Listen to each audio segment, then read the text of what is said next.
भीमसेन के हाथ से कर्ण की पराजय तथा धृतराष्ट्र के 7 पुत्रों का वध। धृतराष्ट्र ने कहा, संजय, कर्ण तो साक्षात महादेव जी के शिष्य परशुराम जी से अस्त्र विद्या सीखी थी और उसमें शिष्य के सभी गुण विद्यमान थे। फिर उसे भीमसेन ने इस प्रकार खेल ही खेल में कैसे जीत लिया। मेरे पुत्र तो सबसे अधिक कर्ण का ही भरोसा रखते थे। इस समय उसे भीम के सामने से भागता देखकर दुर्योधन ने क्या कहा और महाबली भीम ने इसके बाद किस प्रकार युद्ध किया तथा कर्ण ने उसे संग्राम भूमि में अग्नि के समान प्रज्वलित होते देखकर क्या किया। संजय ने कहा, राजन, अब दूसरे रथ पर चढ़कर कर्ण भीमसेन की ओर चला। उस समय कर्ण को कुपित देखकर आपके पुत्र तो यही समझने लगे कि अब भीमसेन आग की लपटों में गिरने ही वाला है। कर्ण ने धनुष की भयंकर टंकार और तालियों का शब्द करते हुए भीमसेन पर धावा किया।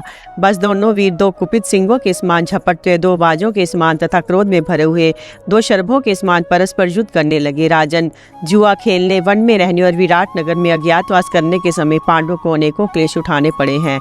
आपके पुत्र ने उनका विस्तृत राज्य तथा रत्न आदि हर लिए हैं। अपने पुत्रों की सलाह से आप ही उन्हें निरंतर तरह तरह के क्लेश देते रहे हैं। आपने पुत्रों के सहित निरपराधनी कुंती को लाक्षा भवन में भस्म करने का विचार किया था। आपके दुष्ट पुत्रों ने सभा के बीच में द्रौपदी को तरह तरह से तंग किया था।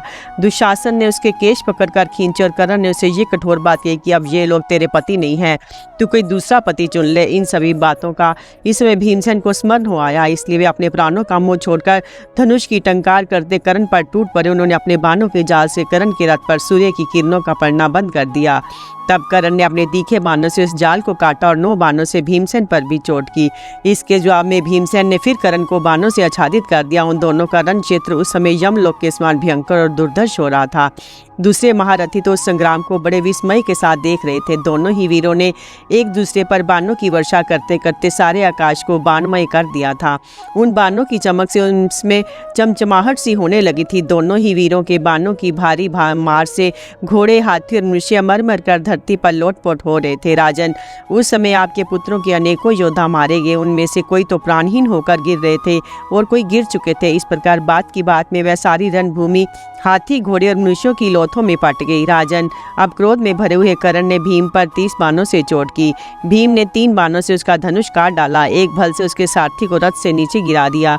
तब इंद्र जैसे वज्र का प्रहार करते हैं उसी प्रकार कर्ण ने एक महाशक्ति घुमाकर भीमसेन पर छोड़ी, किंतु भीम ने 7 बाणों से उसे बीच में ही काट डाला तथा कर्ण पर यमदंड के समान तीखे बाणों की वर्षा आरंभ कर दी। कर्ण ने अपना विशाल धनुष खींचकर 9 बाण छोड़े। उन्हें भीमसेन ने 9 बाणों से ही काट डाला। फिर उन्होंने कर्ण के धनुष को भी काट दिया तथा अपने बाणों की बौछार से उसके घोड़ों को मारकर सारथी को रथ से नीचे गिरा दिया। कर्ण को इस प्रकार आपत्ति में पड़ा देखकर राजा दुर्योधन ने अपने भाई दुर्जय से कहा, अरे तू शीघ्र ही इस निमुछिया भीम को मारकर कर्ण की सहायता करता। दुर्जय जो आ गया, ऐसा कहकर बाणों की वर्षा करता भीमसेन की ओर चला। उसने 9 बाण भीमसेन और 8 उनके घोड़ों पर छोड़े तथा 6 से उनके सारथी को, 3 से ध्वजा को और 7 से स्वयं उनको बीन दिया। इससे भीमसेन का क्रोध बहुत भड़क उठा। उन्होंने अपने तेज बाणों से उसके मर्म स्थानों को बेंध कर उसे सारथी और घोड़ों के सही यमराज के हवाले कर दिया। दुर्जय की ऐसी दुर्दशा देखकर कर्ण का हृदय भर आया। उसने रोते रोते उसकी प्रदक्षिणा की। इस बीच में भीमसेन ने कर्ण के रथ को तोड़ फोड़ डाला। इस प्रकार रथहीन और पुनः पराजित होने पर भी कर्ण एक दूसरे रथ पर चढ़कर फिर भीमसेन के सामने आ गया। उन्हें बाणों से बीनने लगा। भीमसेन ने उस पर 10 बाण छोड़कर फिर 70 बाणों से चोट की। तब कर्ण ने 9 बाणों से भीमसेन की छाती छेदकर एक से उनकी ध्वजा काट डाली। फिर उसने सारे शरीर को फोड़कर निकल जाने वाला अत्यंत तीक्ष्ण बाण छोड़ा। वह भीमसेन को घायल करके पृथ्वी को चीरता हुआ भीतर घुस गया। तब भीमसेन ने एक वज्र के समान कठोर 4 हाथ लंबी 6 कोनी भारी गदा उठाई और उसे फेंक कर कर्ण के घोड़ों को मार डाला। फिर 2 बाणों से उसकी ध्वजा काटकर सारथी को भी मार डाला। अब कर्ण अश्वहीन रथ को छोड़कर अपना धनुष तान कर खड़ा हो गया। इस समय हमने कर्ण का बड़ा ही अद्भुत पराक्रम देखा। वह रथहीन होने पर भी भीमसेन को रोके ही रहा। तब दुर्योधन ने दुर्मुख से कहा, भैया दुर्मुख, देखो भीमसेन ने कर्ण को रथहीन कर दिया है, इसलिए तुम उसके पास रथ पहुंचा दो। ये सुनकर दुर्मुख भीमसेन पर बाणों की वर्षा करता बड़ी तेजी से कर्ण की ओर चला। दुर्मुख को संग्राम भूमि में कर्ण की सहायता करते देख भीमसेन बड़े प्रसन्न हुए। कर्ण को अपने बाणों से रोककर की ओर अपना रथ ले गए। वहां पहुंचकर उन्होंने उसी क्षण 9 बाणों से उसे यमराज के घर भेज दिया। अब कर्ण ने कुछ भी आगा पीछा न करके 14 बाणों से भीमसेन पर वार किया। वे बाण उसकी दाईं भुजा को घायल करके पृथ्वी में घुस गए। तब भीमसेन ने 3 बाणों से कर्ण का और 7 से उसके सारथी को बीन डाला। उन बाणों की चोट से कर्ण बहुत व्याकुल हो गया और अपने घोड़ों को तेजी से हाँककर युद्ध क्षेत्र में चला गया। किंतु अतिरथी भीमसेन अब भी अपना धनुष ताने वहीं खड़े रहे। धृतराष्ट्र कहने लगे, संजय, पुरुषार्थ को धिक्कार है, ये तो व्यर्थ ही है। मैं तो देव को ही मुख्य समझता हूँ। देखो, कर्ण ऐसी सावधानी से युद्ध कर रहा था, फिर भी भीम को काबू में नहीं कर सका। दुर्योधन के मुंह से मैंने कई बार सुना था कि कर्ण बलवान है, शूरवीर है, बड़ा धनुर्धर है और परिश्रम को कुछ भी नहीं समझता है। इसकी सहायता रहने पर भी देवता भी मुझे संग्राम में नहीं जीत सकेंगे। फिर पांडवों की तो बात ही क्या है। जब उसी को दुर्योधन ने भीम के हाथ से परास्त होकर युद्ध से भागते देखा तो क्या कहा, संजय, भला भीम के सामने टिकने का साहस कौन कर सकता है।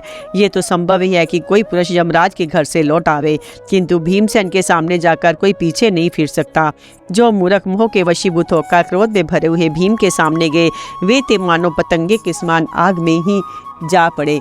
भीमसेन ने हमारी सभा में सारे कौरवों के सामने मेरे पुत्रों के वध की प्रतिज्ञा की थी। उसे याद करके कर्ण को पराजित देखकर दुर्योधन और दुशासन तो डर के मारे उसके आगे भाग गए होंगे। कर्ण को रथ एवं भीम के हाथ से पराजित देखकर अवश्य ही दुर्योधन को श्री कृष्ण का अपमान करने के लिए पश्चाताप हुआ होगा। युद्ध में भीमसेन के हाथ से अपने भाइयों का वध होता देखकर उसे अपने अपराध के लिए अवश्य ही बड़ा संताप हुआ होगा। भला अपने जीवन की रक्षा चाहने वाले ऐसा कौन प्राणी होगा जो साक्षात काल के समान खड़े भीमसेन के आगे जाएगा। मेरा तो ये निश्चय कि बड़वानल की ज्वालाओं में पड़कर भले ही कोई बच जाए, किंतु भीमसेन के सामने जाने पर कोई जीवित नहीं बच सकता। इसलिए भैया, अब तो मेरे पुत्रों का जीवन संकट में ही है। संजय ने कहा, कुरुराज, इस महाभय के उपस्थित होने पर आप चिंता करने चले हैं, किंतु इसमें कोई संदेह नहीं कि संसार के इस भीषण संहार की जड़ आप ही हैं। आपने पुत्रों की बातों में आकर आप ही ने ये महान बैर बांधा है। आपसे बहुत कुछ कहा भी गया, किंतु मरणासन पुरुष जैसे हितकारक औषध ग्रहण नहीं करता, उसी प्रकार आपने भी किसी की एक ना सुनी। राजन, आपने स्वयं ही ये दुर्जर कालकुट विष पिया है, इसलिए अब आप ही इसका सारा फल भोगिए। अस्तु, अब जैसे जैसे आगे युद्ध हुआ वह मैं सुनाता हूँ। कर्ण को भीमसेन के हाथ से परास्त हुआ देखकर आपके 5 पुत्र दुर्मशन, दुस्सह, दुर्मद, दुर्धर और जय सहन न कर सके और वे एक साथ भीमसेन पर टूट पड़े। वे उन्हें चारों ओर से घेर कर अपने बाणों से टिड्डी दल के समान सारी दिशाओं को व्याप्त करने लगे। भीमसेन ने उन्हें अकस्मात आते देख हंसते हंसते अगवानी की। जब कर्ण ने आपके पुत्रों को भीमसेन के सामने जाते देखा तो कर्ण भी वही लौट आया। अब कौरव लोग उन्हें सब ओर से घेरकर बाणों की वर्षा करने लगे, किंतु भीमसेन ने 25 ही बाणों में सारथी और घोड़ों के सहित उन 5 भाइयों को यमराज के हवाले कर दिया। उस समय हमने भीमसेन का बड़ा ही अद्भुत पराक्रम देखा। वे एक ओर तो अपने बाणों से कर्ण को रोक रहे थे, दूसरी ओर आपके पुत्रों का संहार कर रहे थे। भीमसेन और कर्ण का भीषण संग्राम, 14 धृतराष्ट्र पुत्रों का संहार तथा कर्ण के द्वारा भीम का पराभव। संजय ने कहा, राजन प्रतापी, कर्ण आपके पुत्रों को मरते देख बड़ा ही कुपित हुआ। उसे अपना जीवन भी भारी सा मालूम होने लगा। उसके देखते देखते भीमसेन ने आपके पुत्रों को मार डाला। इससे वे अपने को अपराधी सा समझने लगा। इतने में ही भीमसेन कुपित होकर कर्ण पर तीखे बाणों की वर्षा करने लगे। तब कर्ण ने मुस्कुराकर भीमसेन को पहले 5 और फिर 70 बाणों से घायल कर दिया। इसके जवाब में भीमसेन ने अत्यंत तीक्ष्ण 5 बाणों से कर्ण के मर्म स्थानों को बीनकर एक भल से उसका धनुष काट डाला। इससे कर्ण अत्यंत खिंचित हो दूसरा धनुष लेकर भीमसेन पर बाणों की वर्षा करने लगा। इतने में ही भीम ने उसके सारथी और घोड़ों का भी काम तमाम कर दिया तथा धनुष के 2 टुकड़े कर डाले। अब महारथी कर्ण उस रथ से कूद पड़ा और एक गदा उठाकर उसे बड़े क्रोध से भरकर भीमसेन के ऊपर फेंका, किंतु भीमसेन ने सारी सेना के सामने उसे बीच में ही बाणों से रोक दिया। अब कर्ण ने भीमसेन पर 25 बाण छोड़े और भीम ने भी 9 बाणों से उनका जवाब दिया। वे बाण कर्ण के कवच को फोड़कर उसकी दाईं भुजा में लगे और पृथ्वी पर जा पड़े। इस प्रकार भीमसेन के बाणों से निरंतर आच्छादित होकर कर्ण फिर युद्ध से पीछे हटने लगा। ये देखकर राजा दुर्योधन ने अपने भाइयों से कहा, अरे सब ओर से सावधान रहकर तुरंत ही कर्ण की ओर बढ़ो। भाई की ये बात सुनकर आपके पुत्र चित्र, उपचित्र, चित्राक्ष, चारु चित्र, शरासन, चित्रायुध और चित्रवर्मा बाणों की वर्षा करते भीमसेन पर टूट पड़े, किंतु भीमसेन उन्हें आते देख एक बाण में ही धाराशायी कर दिया। आपके महारथी पुत्रों को इस प्रकार मारे जाते देखकर कर्ण के नेत्रों में जल भर आया और उसे विदुर जी के वचन याद आने लगे। परंतु थोड़ी ही देर में वह दूसरे रथ पर चढ़कर फिर भीमसेन के सामने आ गया और उन पर बाणों की वर्षा करने लगा। कर्ण के धनुष से छूटे हुए बाणों से वे एकदम ढक गए, उससे उनका शरीर घायल हो गया। इस समय कर्ण इतने वेग से बाण छोड़ रहा था कि उसके धनुष ध्वजा उपसकर छत्र, ईर्षा दंड और जुए से भी बाणों की वर्षा सी होती जान पड़ती थी। उसके इस प्रबल वेग से सारा आकाश बाणों से छा गया।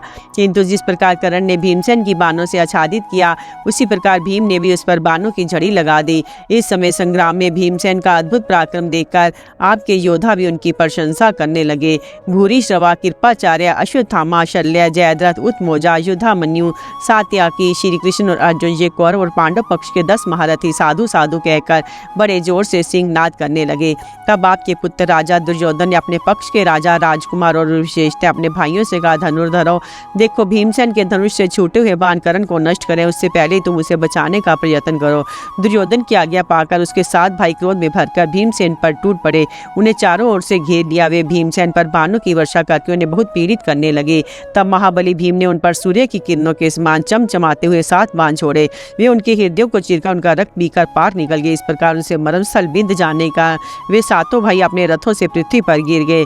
राजन, इस तरह भीमसेन के हाथ से आपके 7 पुत्र शत्रुंजय, शत्रुसय, चित्र, चित्रायुध, दृढ़, चित्रसेन और विकर्ण मारे गए। आपके इन मरे हुए पुत्रों में से पांडु नंदन भीम अपने प्यारे भाई विकर्ण के लिए तो बहुत ही शौक करने लगे। वे बोले, भैया विकर्ण, मैंने ये प्रतिज्ञा की थी, मैंने धृतराष्ट्र के सारे पुत्रों को मारूंगा, इसी से तुम भी मारेगे। ऐसा करके मैंने अपनी प्रतिज्ञा की ही रक्षा की है। भैया तुम तो विशेषतः राजा युधिष्ठिर और हमारे हित में तत्पर रहते थे। हाय, युद्ध बड़ा ही कठोर धर्म है। इसके बाद वे बड़े जोर से सिंहनाद करने लगे। भीमसेन का वह शब्द सुनकर धर्मराज को बड़ी प्रसन्नता हुई। इधर आपके 31 पुत्रों को खेत रहे देखकर दुर्योधन को विदुर जी के वचन याद आने लगे। वे मन ही मन कहने लगे, विदुर जी ने जो हमारे हित के लिए कहा था वह सब सामने आ गया। बहुत विचार करने पर भी उसे इस समस्या का कोई समाधान ना मिला। राजन, ध्रुत कीड़ा के समय द्रौपदी को सभा में बुलाकर आपके दुर्बुद्धि पुत्र और कर्ण ने जो कहा था, कृष्ण, पांडव लोग तो अब नष्ट होकर सदा के लिए दुर्गति में पड़ गए हैं, तू कोई दूसरा पति चुन ले, ये उसी का फल सामने आ रहा है। विदुर जी ने बहुत गिड़गिड़ाकर प्रार्थना की, परंतु फिर भी उन्हें आपसे कोई संतोषजनक उत्तर नहीं मिला। अब आप और दुर्योधन उस कुबुद्धि का फल भोगिए। वस्तुतः ये भारी अपराध आपका ही है। धृतराष्ट्र ने कहा, संजय, इसमें विशेषता मेरा ही अपराध अधिक है, सो आज इसका फल मेरे सामने आ रहा है। ये बात मुझे शोक के साथ स्वीकार करनी पड़ती है, किंतु जो होना था सो तो हो गया। अब इस विषय में क्या किया जाए? अच्छा, मेरे अन्याय से इसके आगे वीरों का संहार किस प्रकार हुआ सो मुझे सुनाओ। संजय ने कहा, महाराज, महाबली कर्ण और भीम मेघ जैसे जल बरसाते हैं, उसी प्रकार बाणों की वर्षा कर रहे थे। भीम के नाम से अंकित अनेकों बाण कर्ण का प्राणांत सा करते उसके शरीर में घुस जाते थे। इसी प्रकार कर्ण के छोड़े हुए सैकड़ों हजारों बाण भी वीरवर भीमसेन आच्छादित कर रहे थे। भीम के धनुष से छूटे हुए बाणों से आपकी सेना का संहार हो रहा था। युद्ध में मरे हुए हाथी, घोड़े और मनुष्यों के कारण सारी रणभूमि आंधी से उखड़े वृक्षों से पटी सी जान पड़ती थी। आपके योद्धा भीमसेन के बाणों की मार से व्याकुल होकर मैदान छोड़कर भागने लगे। तब कर्ण और भीमसेन के बाणों से व्यथित होकर सिंधु, सौवीर और कौरवों की सेना युद्ध स्थल से दूर जा खड़ी हुई। इस समय रण में मरे हुए हाथी, घोड़े और मनुष्यों के रुधिर से उत्पन्न हुई भयंकर नदी बह निकली। उसमें मरे हुए हाथी, घोड़े और मनुष्य तैरने लगे।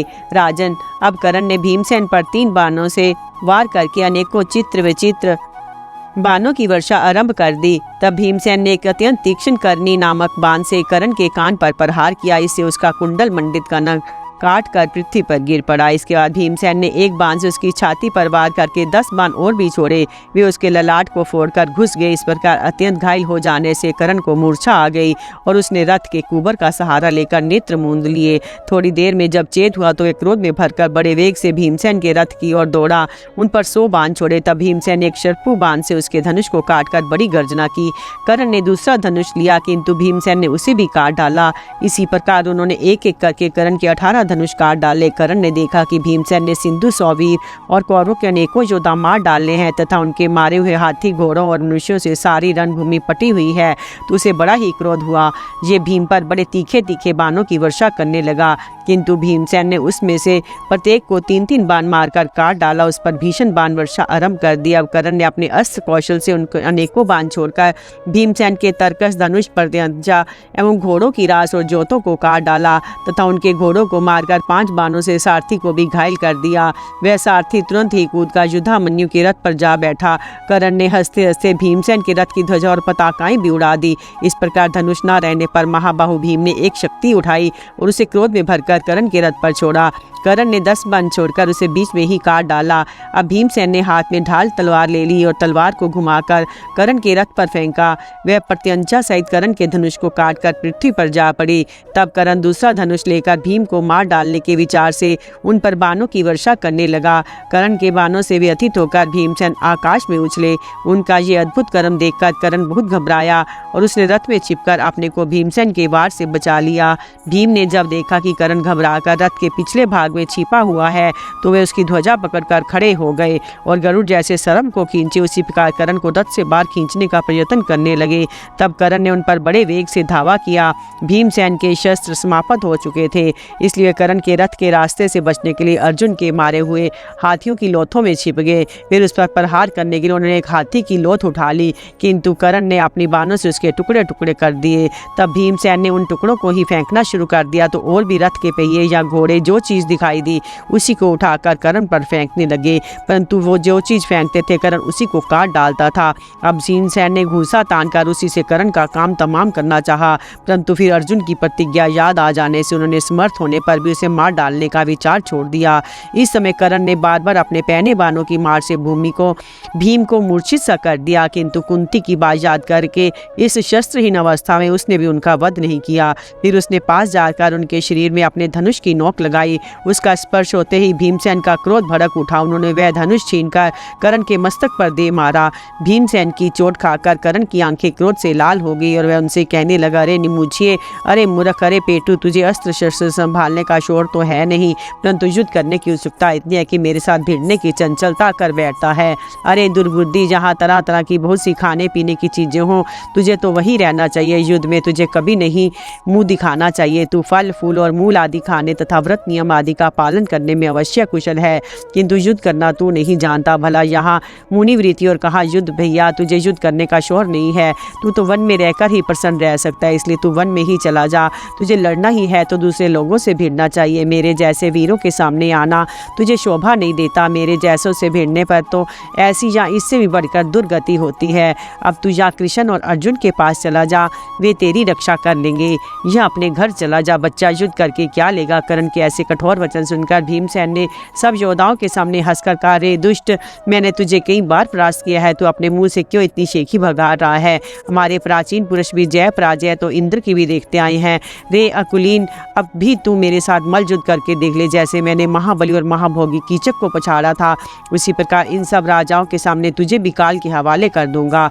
बुद्धिमान कर्ण भीमसेन के इन शब्दों से उनका अभिप्राय ताड़ गया और सब धनुर्धरों के सामने ही युद्ध से हट गया।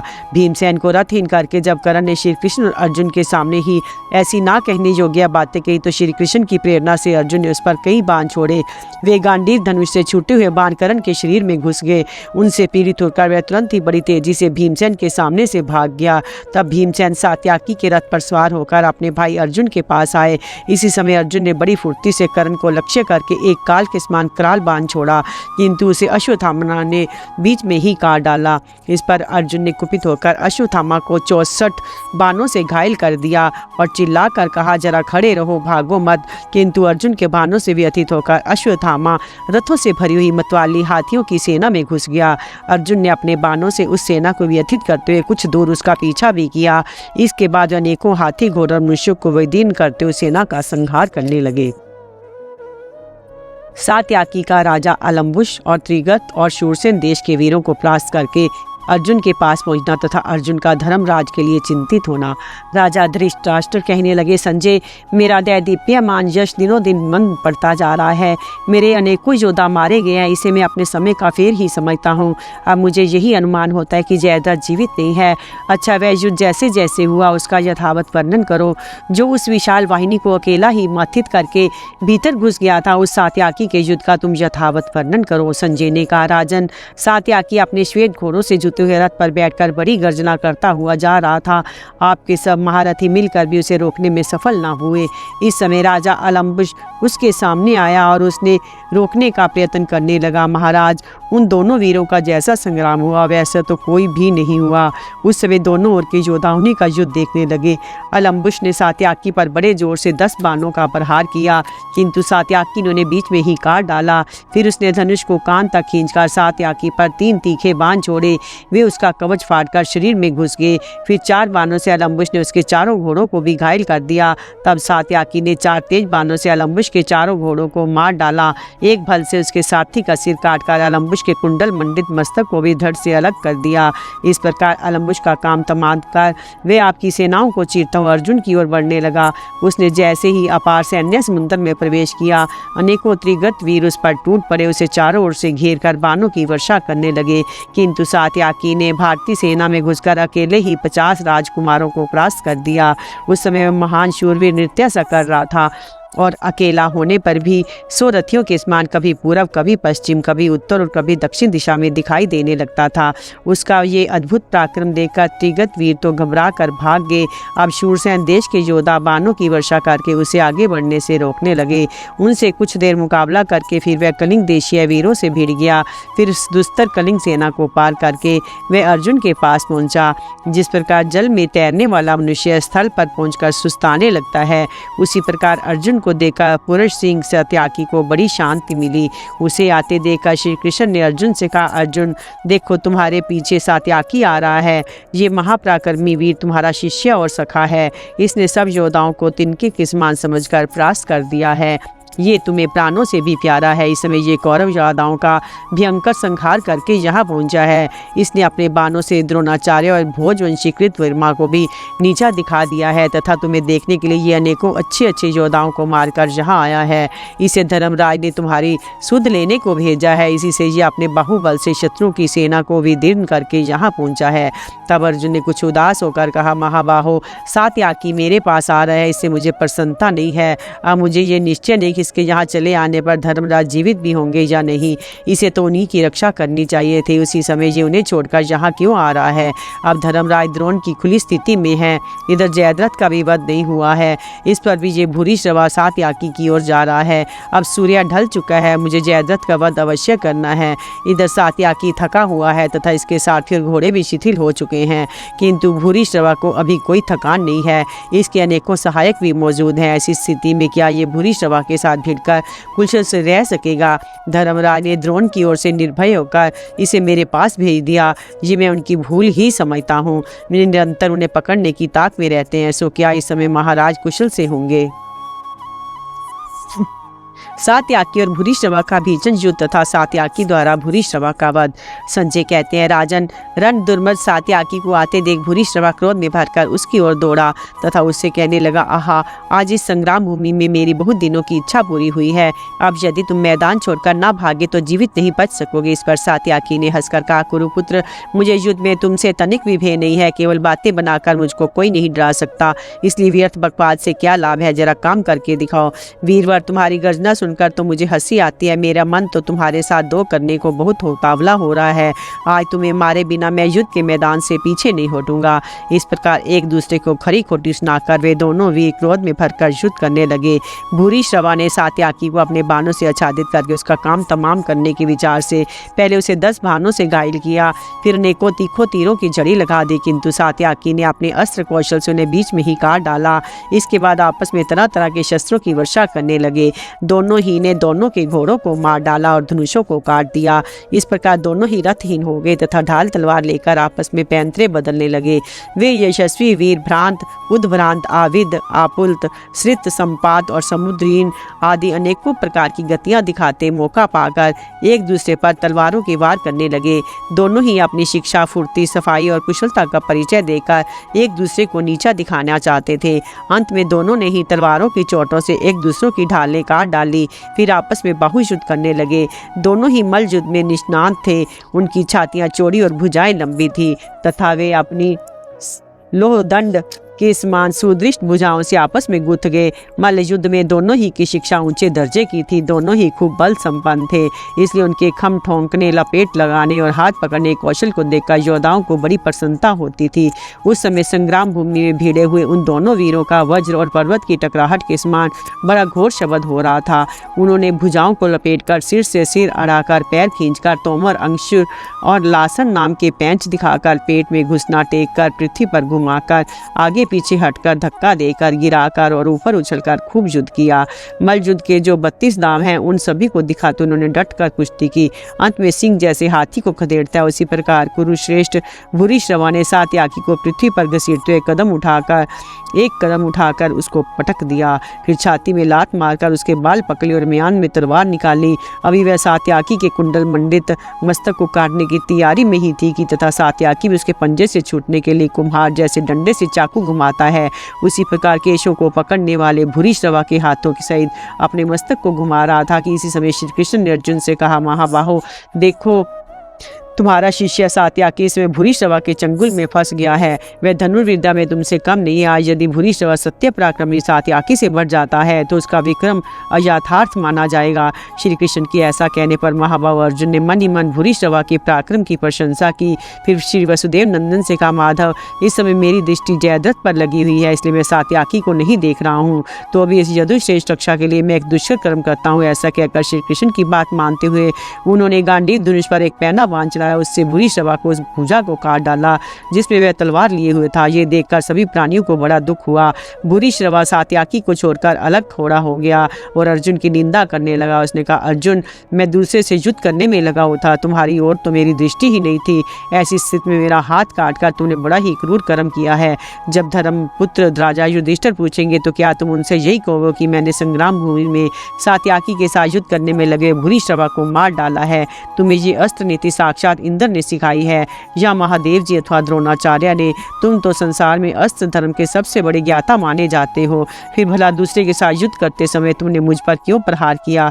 मनस्वी लोग, मत वाले, डरे हुए रथहीन, प्राणों की भिक्षा मांगने वाले या दुख में पड़े हुए पुरुष पर कभी वार नहीं करते। फिर तुमने ये नीच पुरुषों के योग्य अत्यंत दुष्कर पाप कर्म क्यों किया? सत्पुरुष तो ऐसा कभी नहीं करते। सत्पुरुषों के लिए तो उन्हीं कामों का करना आसान बताया गया है जिन्हें भले आदमी किया करते हैं। उनसे दुष्टों द्वारा किए जाने वाले काम होने तो कठिन ही है। मनुष्य जहाँ जहाँ जिन जिन लोगों की संगति में बैठता है उस पर उन्हीं का रंग बहुत जल्दी चढ़ जाता है। यही बात तुम में भी देखी जाती है। तुम राजवंश में और विशेषतः कुरुकुल में उत्पन्न हुए हो, साथ ही सदाचारी भी हो, फिर भी इस समय शास्त्र धर्म में कैसे डिग गए? अवश्य ही तुमने ये काम श्री कृष्ण की सम्मति से किया होगा, सो तुम्हें ऐसा करना उचित नहीं था। अर्जुन ने कहा, राजन, सचमुच बूढ़े होने के साथ मनुष्य की बुद्धि भी बुरी आ जाती है। इसी से आपने यह सब बिना सिर पीर के बातें कही हैं। आप श्री कृष्ण को अच्छी तरह जानते हैं, फिर भी उनकी और मेरी निंदा कर रहे हैं।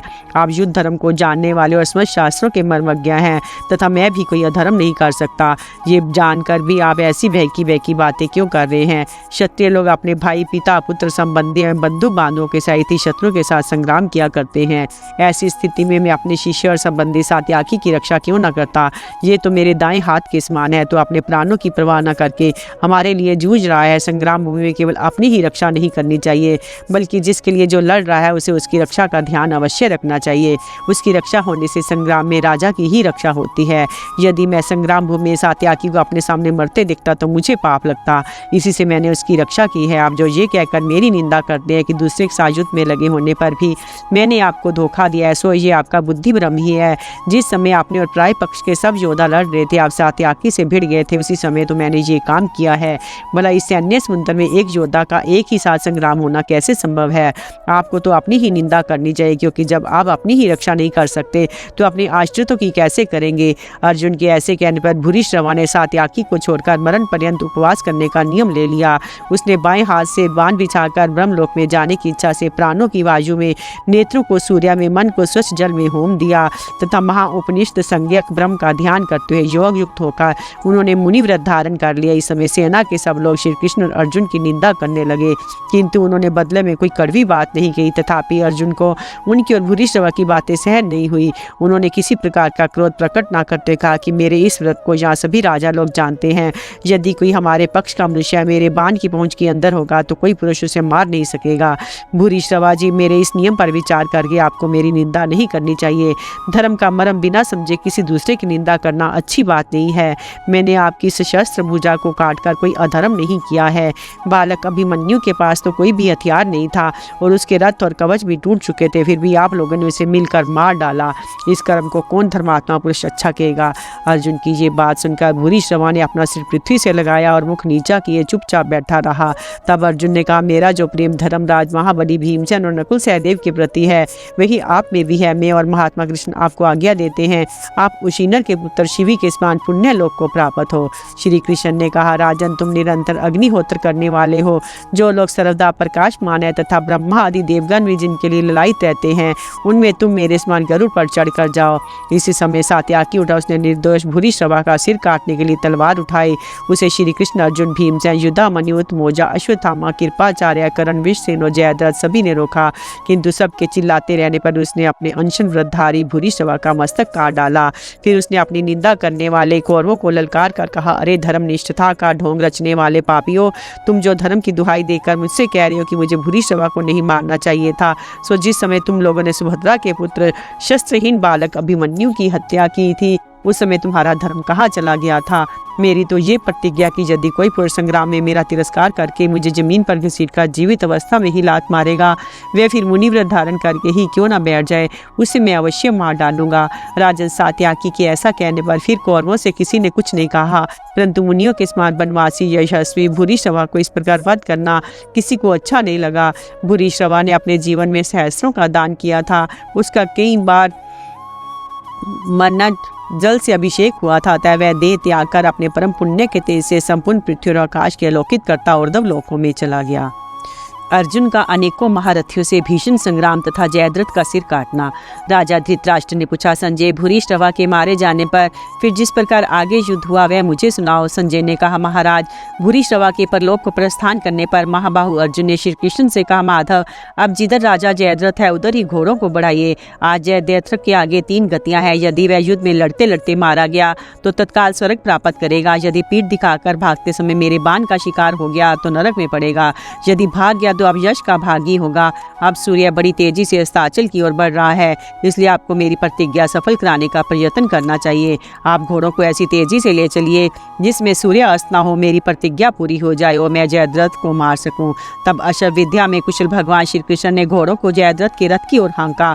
अर्जुन को जयद्रथ का वध करने के लिए बढ़ते देख राजा दुर्योधन ने कर्ण से कहा, वीरवर, अब थोड़ा ही दिन रह गया है, आज अपने बाणों से तुम शत्रु पर प्रहार करो।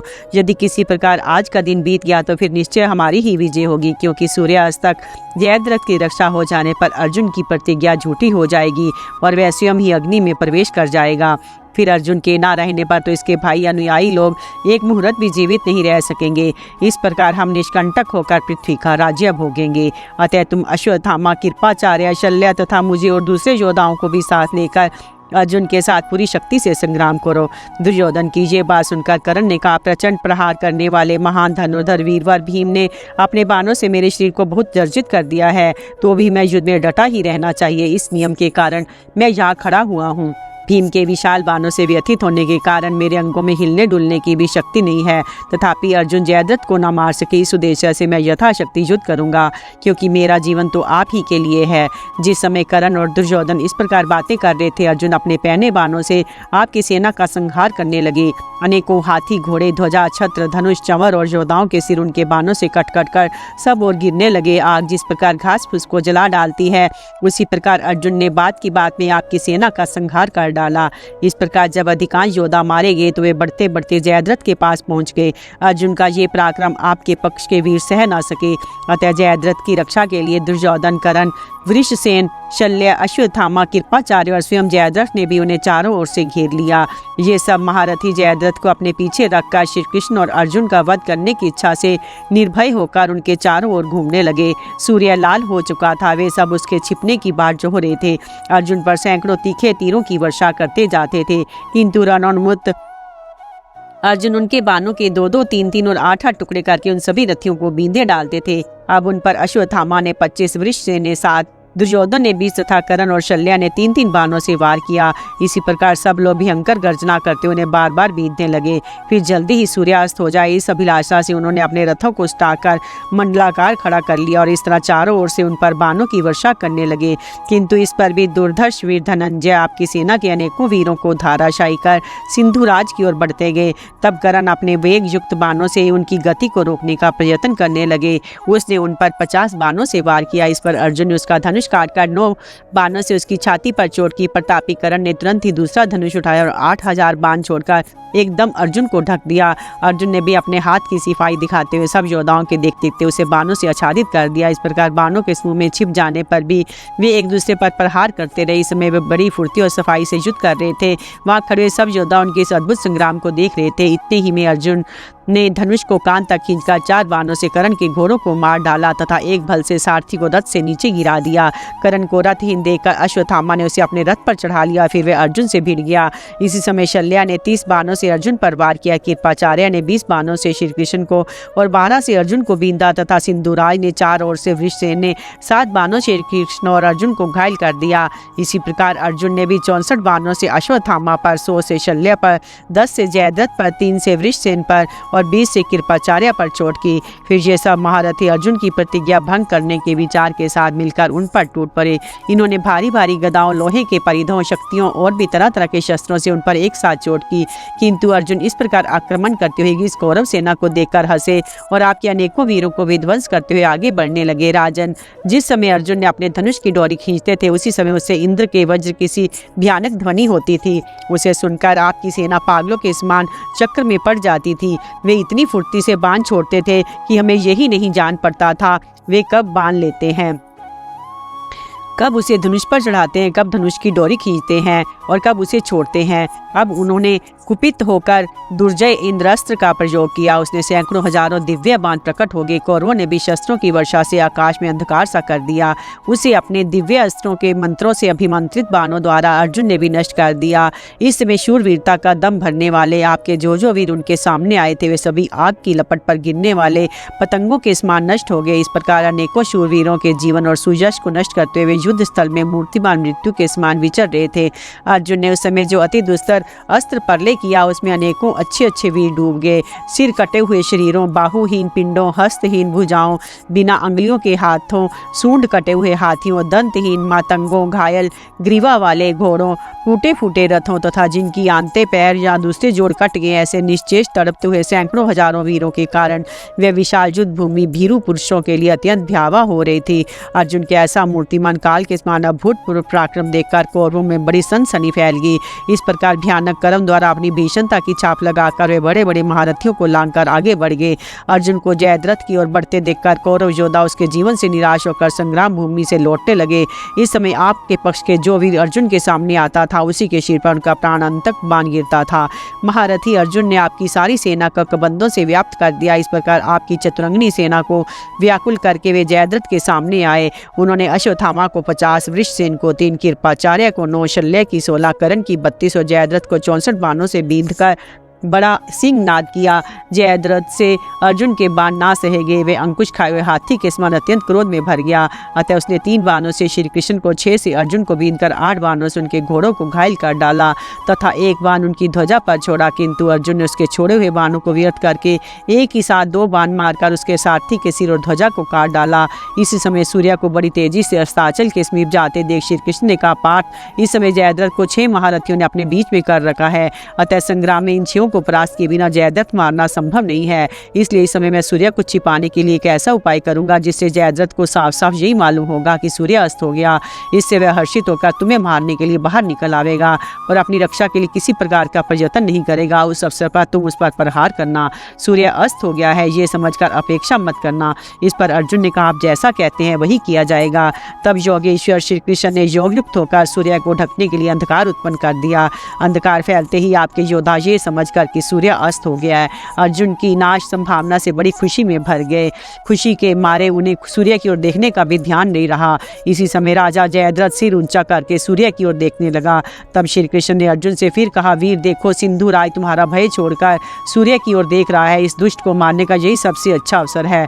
फौरन ही इसका सिर उड़ाकर अपनी प्रतिज्ञा पूरी करो। श्री कृष्ण की ये बात सुनकर प्रतापी पांडुनंदन अपने प्रचंड बाणों से आपकी सेना का संहार करने लगा। उन्होंने कर्ण और वृषसेन के धनुष काटकर एक भल से शल्य के सारथी को रथ से नीचे गिरा दिया तथा कृप और अश्वत्थामा दोनों ही मामा भांजों को बहुत घायल कर डाला। इस प्रकार आपके सब महारथियों को अत्यंत व्याकुल कर उन्होंने एक दिव्य अस्त्र से अभिमंत्रित तथा गंध और पुष्प आदि से पूजित इंद्र के वज्र के समान प्रचंड बाण निकाला। उसे विधिवत वज्रास्त्र से अभिमंत्रित कर बड़ी फुर्ती से गांडीव पर चढ़ाया। इस समय श्री कृष्ण ने जल्दी करने का संकेत करते हुए फिर कहा, धनंजय, सूर्य अस्ताचल पर पहुंचने ही वाला है। दुष्ट जयद्रथ का सिर फौरन काट डालो। देखो, इसके वध के विषय में तुम्हें एक बात सुनाता हूँ। इसका पिता जगत प्रसिद्ध राजा वृद्धशत्र था। उसे आयु का बहुत अधिक भाग बीत जाने पर यह पुत्र प्राप्त हुआ था। इसके विषय में राजा वृद्धशत्र को ये आकाशवाणी हुई कि राजन, आपका ये पुत्र कुलशील और दम आदि गुणों में सूर्य और चंद्रवंशियों के समान होगा। इस क्षत्रिय पर्वत को लोक में शूरवीर लोग सर्वदा सत्कार करेंगे, किंतु संग्राम में युद्ध करते समय एक क्षत्रिय श्रेष्ठ अचानक इसका सिर काट डालेगा। ये सुनकर सिंधु राज वृद्धशत्र बहुत देर तक सोचता रहा। फिर उसने पुत्र स्नेह के वशीभूत होकर अपने जाति बंधुओं से कहा, जो पुरुष मेरे पुत्र का सिर पृथ्वी पर गिरावेगा उसके मस्तक के भी अवश्य ही 100 टुकड़े हो जाएंगे। ऐसा कहकर वह जयद्रथ का राज्याभिषेक कर वन की ओर चला गया और बड़ी उग्र तपस्या करने लगा। इस समय वह स्मंत पंचक क्षेत्र के बाहर बड़ी घोर तपस्या कर रहा है। इससे तुम दिव्य अस्त्र से उसका सिर काटकर वृद्धशत्र की गोद में गिरा दो। यदि तुमने इस पृथ्वी पर गिराया तो निस्संदेह तुम्हारे सिर के भी 100 टुकड़े हो जाएंगे। श्री कृष्ण की ये बात सुनकर अर्जुन ने ये वज्र तुल्य बाण छोड़ दिया। ये सिंधु राज के मस्तक को काटकर उसे बाज की तरह लेकर आकाश में उड़ा और स्मंत पंचक क्षेत्र के बाहर ले गया। इस समय उसकी आपके समधी राजा वृद्धशत्र संध्योपासन कर रहे थे। उस बाण से वह सिर उनकी गोद में डाल दिया और उन्हें उसका पता तक न चला। जब वृद्धशत्र जप करके उठे तो वह सिर उनकी गोद से पृथ्वी पर गिर गया और उसके गिरते उनके सिर के भी 100 टुकड़े हो गए। राजन, इस प्रकार जब अर्जुन ने जयद्रथ को मार डाला तो श्री कृष्ण ने वह अंधकार दूर कर दिया। अब आपके पुत्रों को मालूम हुआ कि ये सब तो श्री कृष्ण की रची हुई माया ही थी। इस प्रकार अर्जुन ने 8 अक्षौणी सेना का संहार करके आपके दामाद जयद्रथ का वध किया। जयद्रथ को मरा देखकर आपके पुत्र दुख से आंसू बहाने लगे और अपनी विजय के विषय में निराश हो गए। इधर जयद्रथ का वध होने पर श्री कृष्ण, अर्जुन, भीमसेन, सात्याकी, युधामन्यु और उत्तमौजा ने अपने अपने शंख बजाए। उस महान शंखनाद को सुनकर धर्म पुत्र युधिष्ठिर को निश्चय हो गया कि अर्जुन ने सिंधु राज को मार डाला है। तब उन्होंने बाजे बजवाकर अपने योद्धाओं को हर्षित किया और तथा संग्राम में द्रोणाचार्य से युद्ध करने के लिए उन पर आक्रमण किया।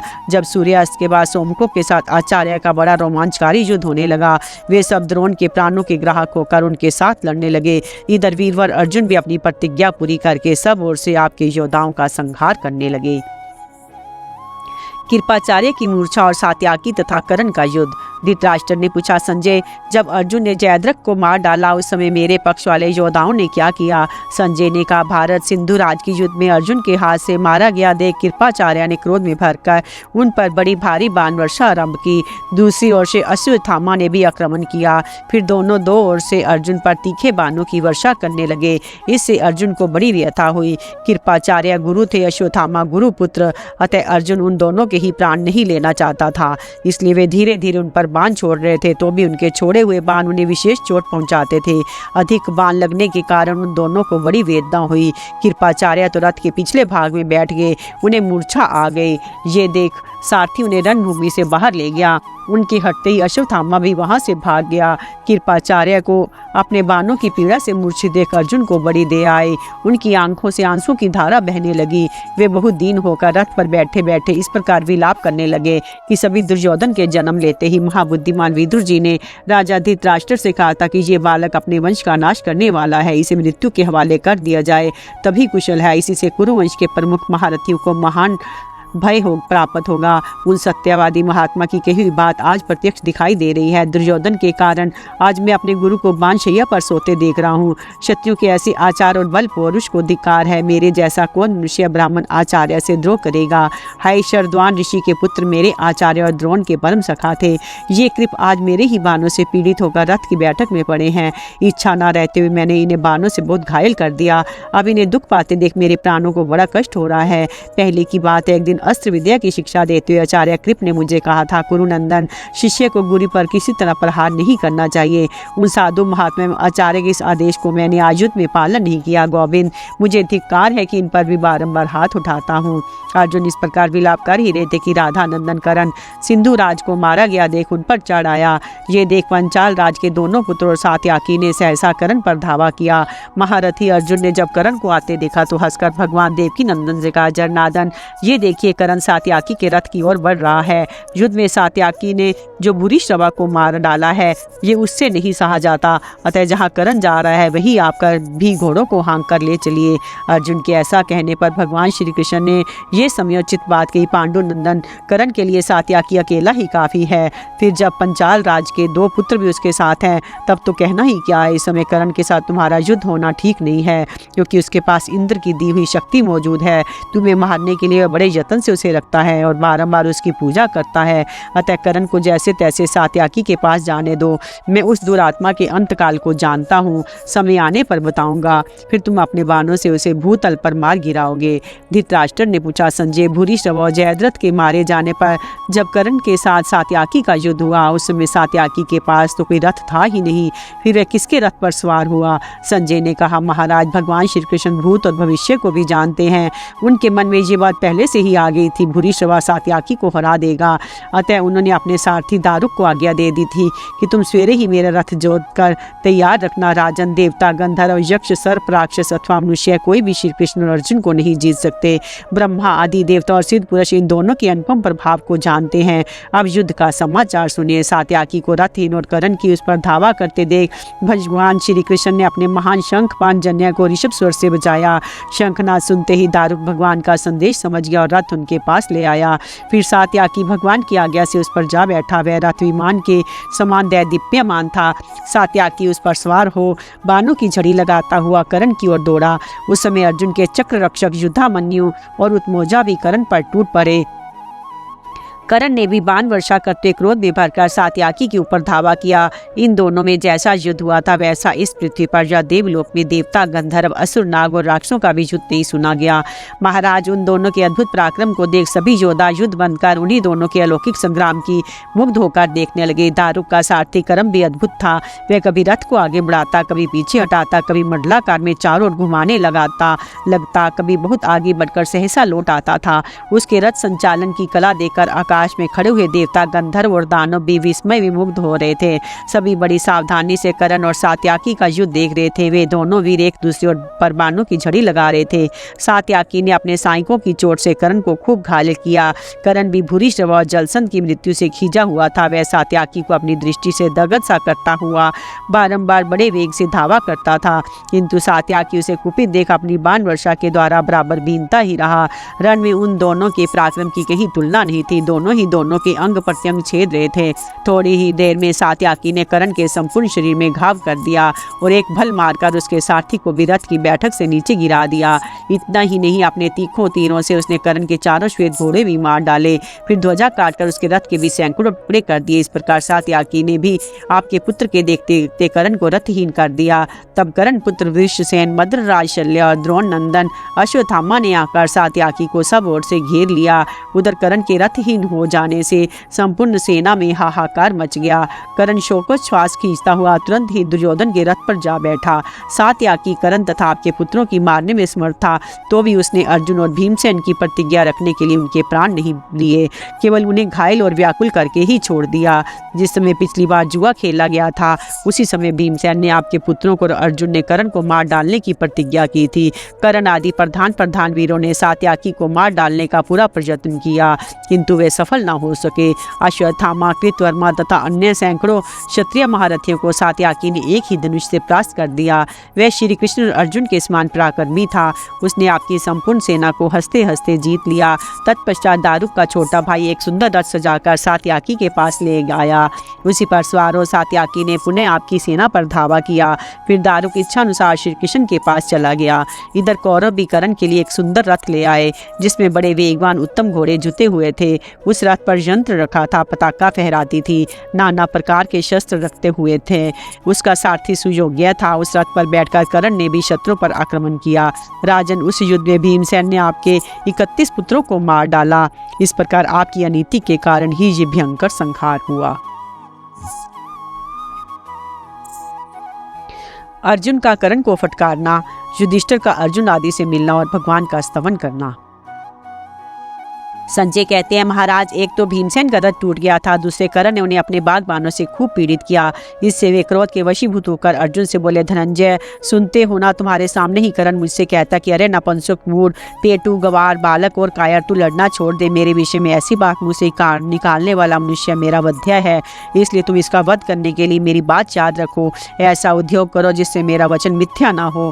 भीमसेन की बात सुनकर अर्जुन आगे बढ़े और कर्ण के निकट जाकर बोले, पापी कर्ण, तू आप ही अपनी तारीफ किया करता है। संग्राम भूमि में डटे हुए शूरवीरों को दो ही परिणाम प्राप्त होते हैं, जीत या हार। आयुध में साक्याती ने तुझे रथहीन कर दिया था, तेरी इंद्रियां विकल हो रही थी, तू मौत के निकट पहुंच चुका था, तो भी तेरी मृत्यु मेरे हाथ से होने वाली है। ये सोचकर ही सात्याकी ने तुझे जीवित छोड़ दिया है। दैव योग से तूने भी महाबली भीमसेन को किसी तरीके रथहीन किया, किंतु ऐसा करके जो तूने उनके प्रति कड़वी बातें कही है वह महान पाप है। ये काम नीच पुरुषों का है। आखिर तू सूत का ही पुत्र ठहरा, तेरी समझ गंवारों सी क्यों ना हो।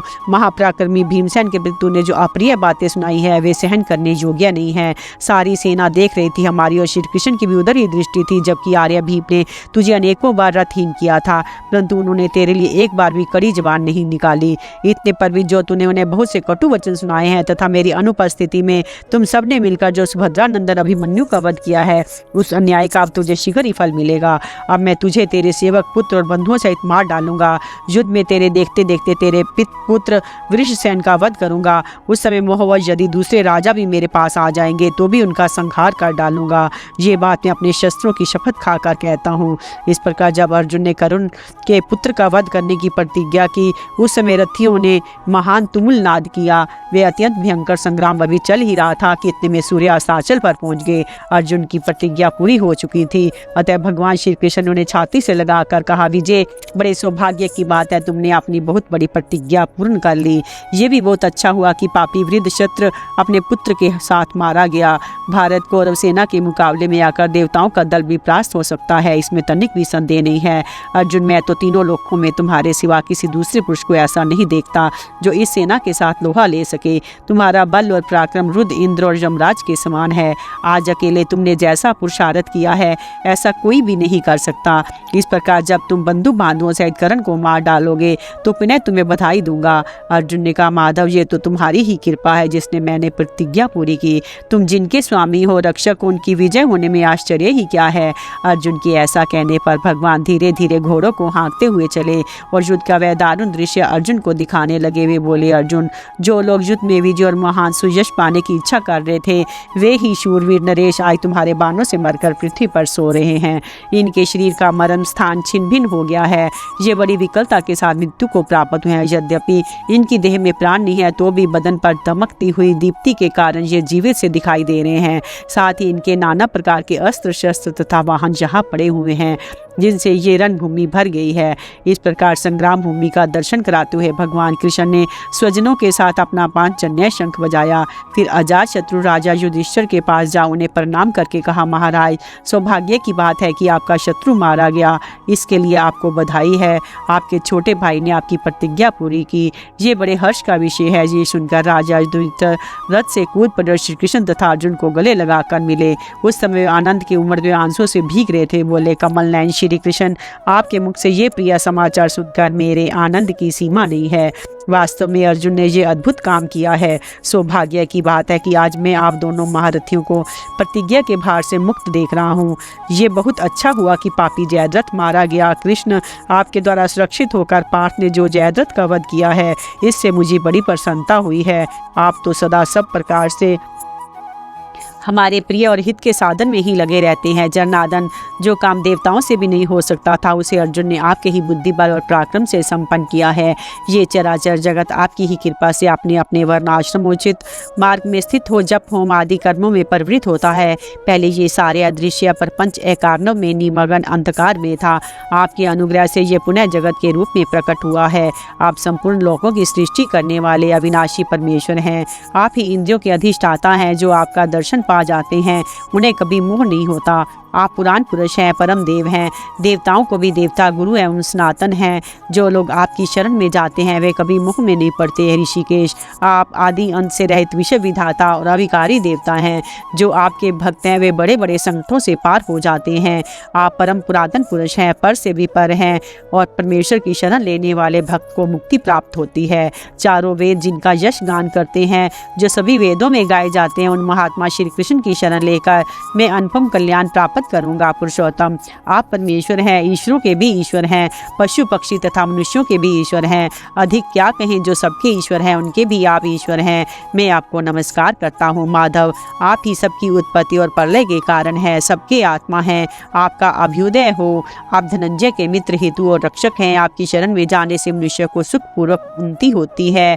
भगवान, प्राचीन महर्षि मार्कंडेय जी आपके चरित्रों को जानने वाले हैं। उन्होंने कुछ दिन पहले आपके महात्म और प्रभाव का वर्णन किया था। असित देवल, महातपस्वी नारद और मेरे पितामह व्यास जी ने भी आपकी महिमा का गायन किया है। आप तेजस स्वरूप ब्रह्म सत्य महान तप कल्याण में तथा जगत के आदि कारण हैं। आप ही ने स्थावर जंगम रूप जगत की सृष्टि की है। जगदीश्वर, जब प्रलय काल उपस्थित होता है तो समय आदि अंत से रहित आप परमेश्वर में ही लीन हो जाते हैं।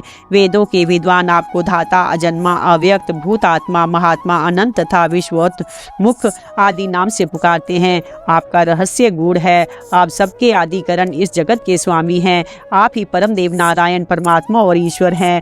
ज्ञान स्वरूप श्री हरि और मुमुक्षुओं के आश्रयभूत भगवान विष्णु भी आप ही हैं। आपके तत्व को देवता भी नहीं जानते। ऐसे सर्वगुण संपन्न आप परमात्मा को हमने अपना सखा बनाया है। युधिष्ठिर के इस प्रकार कहने पर भगवान श्री कृष्ण बोले, महाराज, आपकी उग्र तपस्या, परम धर्म, साधुता, सरलता से ही पापी जयद्रथ मारा गया है। संसार में शस्त्र, ज्ञान, बाहुबल, धैर्य, शीघ्रता तथा अमोघ बुद्धि में कहीं भी कोई भी अर्जुन के समान नहीं है। इसी से आपके छोटे भाई ने रणभूमि में शत्रु सेना का संहार करके सिंधु राज का मस्तक काट डाला है। ये सुनकर युधिष्ठिर ने अर्जुन को गले लगाया, उनके बदन पर हाथ फेरकर शाबाशी देते हुए कहा, अर्जुन, जिसे इंद्र सहित संपूर्ण देवता भी नहीं कर सकते थे वह काम आज तूने कर दिखाया है। सौभाग्य का विषय है कि इस समय तुम्हारे सिर का भार उतर गया। जयद्रथ को मारकर तुमने अपनी प्रतिज्ञा पूरी की। तदंतर शूरवीर भीमसेन और सात्याकी ने भी धर्मराज को प्रणाम किया। उनके साथ पांचाल देशीय राजकुमार भी थे। उन दोनों वीरों को हाथ जोड़कर खड़े हुए देख युधिष्ठिर ने उनका अभिनंदन किया। वे बोले, आज बड़े आनंद की बात है कि तुम दोनों को मैं इस सैन्य रूपी सागर से मुक्त देख रहा हूँ। तुम दोनों युद्ध में विजयी हुए। तुम्हारे मुकाबले में आकर द्रोणाचार्य और कृतवर्मा परास्त हो गए। अनेकों प्रकार के शस्त्रों से तुमने कर्ण को हराया और राजा शल्य को भी मार गिराया, भगाया। अब तुम्हें सकुशल देखकर मुझे बड़ी प्रसन्नता हो रही है। तुम लोग मेरी आज्ञा का पालन करते और मेरे प्रति गौरव के बंधन में बंधे रहते हो। संग्राम में तुम्हारी कभी हार नहीं होती। तुम दोनों बिल्कुल मेरे कहने के अनुरूप हो। सौभाग्य से ही आज तुम्हें जीते जागते देख रहा हूँ। भीमसेन और सात्याकी से ऐसा कहकर धर्मराज ने उन्हें फिर गले लगाया और आनंद के आंसू बहाने लगे। राजन, उस समय पांडवों की संपूर्ण सेना आनंद मगन हो गई। फिर उसने बड़े उत्साह के साथ युद्ध में मन लगाया।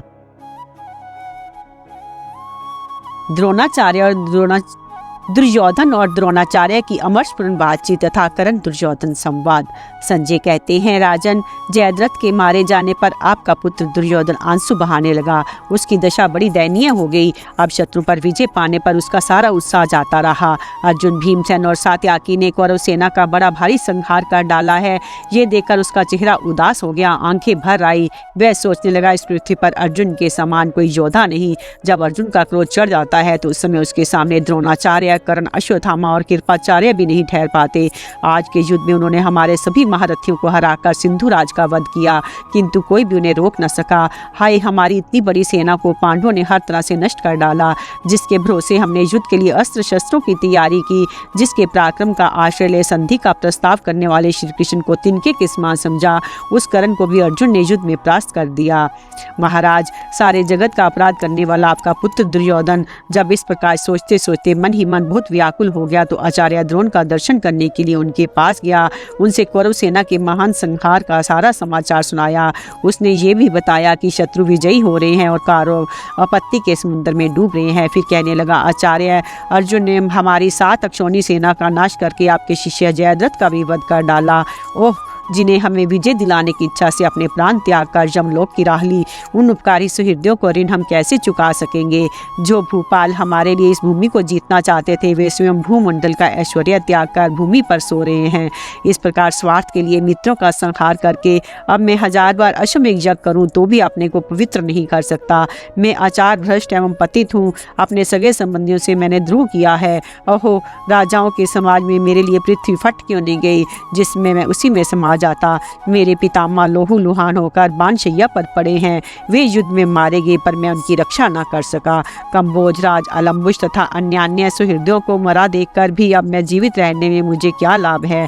शस्त्रधारियों में श्रेष्ठ आचार्य, मैं अपने यज्ञ याग आदि तथा कुआं बावली बनवाने तथा आदि शुभ कर्मों को पराक्रम की तथा पुत्रों की शपथ खाकर आपके सामने सच्ची प्रतिज्ञा करता हूँ कि अब मैं पांडवों के साथ संपूर्ण पांचाल राजाओं को मारकर ही शांति पाऊंगा। अथवा जो लोग मेरे लिए युद्ध करते करते अर्जुन के हाथ से अपने प्राण खो चुके हैं, उनके ही लोक में चला जाऊंगा। इस समय मेरे सहायक भी मेरी मदद करना नहीं चाहते।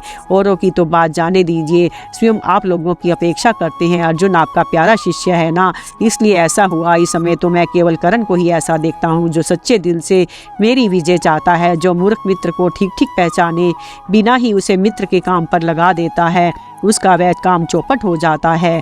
जयद्रथ, भूरिश्रवा, अभिषा, शिवी और वसाती आदि नरेश मेरे लिए युद्ध में मारे गए। उनके बिना मुझे इस जीवन में कोई लाभ नहीं है। अतः मैं भी वहीं जाता हूँ जहाँ वे पुरुष श्रेष्ठ पधारे हैं। आप तो केवल पांडवों के आचार्य हैं, अब हमें जाने की आज्ञा दीजिए। राजन, आपके पुत्र की कही हुई बातें सुनकर आचार्य द्रोण मन ही मन बहुत दुखी हुए। वे थोड़ी देर तक चुपचाप कुछ सोचते रहे, फिर अत्यंत व्यथित होकर बोले, दुर्योधन, तू क्यों इस प्रकार अपने बागबानों से मुझे छेद रहा है।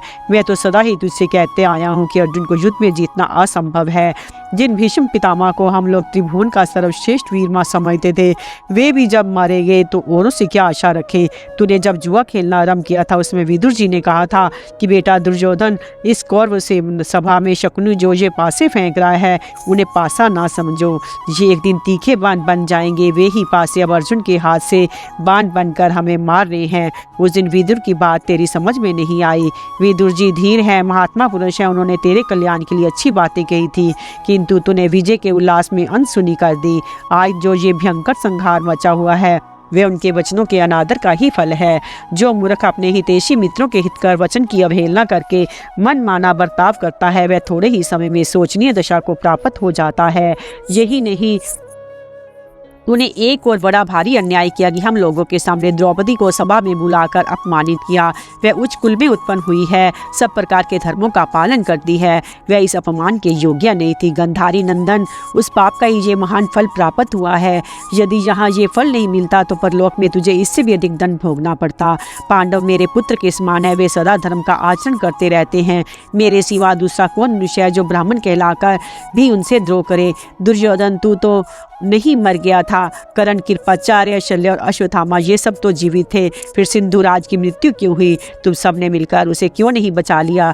राजा जयद्रथ विशेषतः मुझ पर और तुझ पर ही अपनी जीवन रक्षा का भरोसा किए बैठा था, तो भी जब अर्जुन के हाथ से उसकी रक्षा ना की जा सकी, तो मुझे अब अपने जीवन की रक्षा का भी कोई स्थान नहीं दिखाई देता।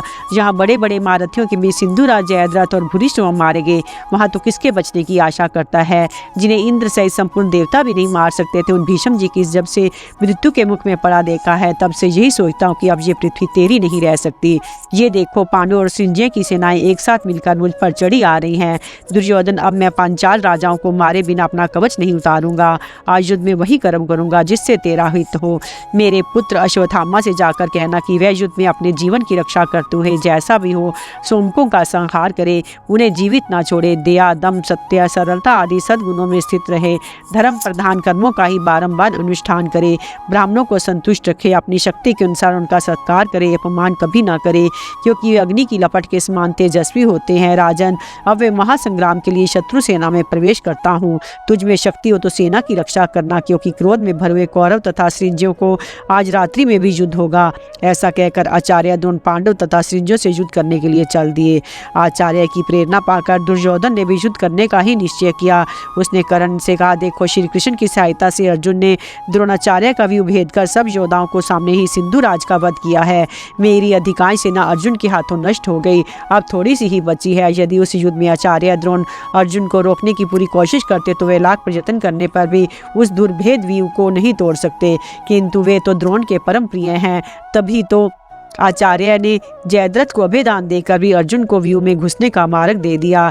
यदि उन्होंने पहले ही सिंधु राज को घर जाने की आज्ञा दे दी होती तो अवश्य ही मनुष्यों का इतना बड़ा संहार नहीं होने पाता। मित्र जयद्रथ अपनी जीवन रक्षा के लिए घर जाने को तैयार था, किंतु मुझ अधमने ने द्रोण से अभय पाकर उसे रोक लिया। आज के युद्ध में चित्रसेन यदि मेरे भाई भी हम लोगों के देखते देखते भीमसेन के हाथ से मारे गए। कर्ण ने कहा, भाई तुम आचार्य की निंदा ना करो, वे तो अपने बल शक्ति उत्साह के अनुसार प्राणों की भी परवाह न करके युद्ध करते ही हैं। अर्जुन द्रोण का उल्लंघन करके सेना में घुस गए थे, इसलिए इसमें उनका कोई दोष भी मैं नहीं देखता। मैंने भी उसे रणांगन में तुम्हारे साथ रहकर बहुत प्रयत्न किया, तथापि सिंधु राज मारा गया, इसलिए इसमें प्रारब्ध की ही प्रधान समझो। मनुष्य को उद्योगशील होकर सदा निशंक भाव से अपने कर्तव्य का पालन करना चाहिए। सिद्धि तो दैव के ही अधीन है। हम लोगों ने कपट करके पांडवों को छला, उन्हें मारने को विष दिया, लाक्षागृह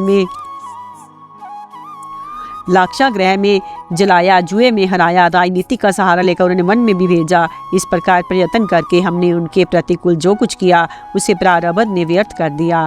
फिर भी दैव को निरर्थक समझकर तुम प्रयत्न पूर्वक युद्ध ही करते रहो। राजन, इस प्रकार कर्ण और दुर्योधन बहुत सी बातें कर रहे थे। इतने ही में रणभूमि में उन्हें पांडवों की सेना दिखाई दी। फिर तो आपके पुत्रों का शत्रुओं के साथ घमासान युद्ध छिड़ गया।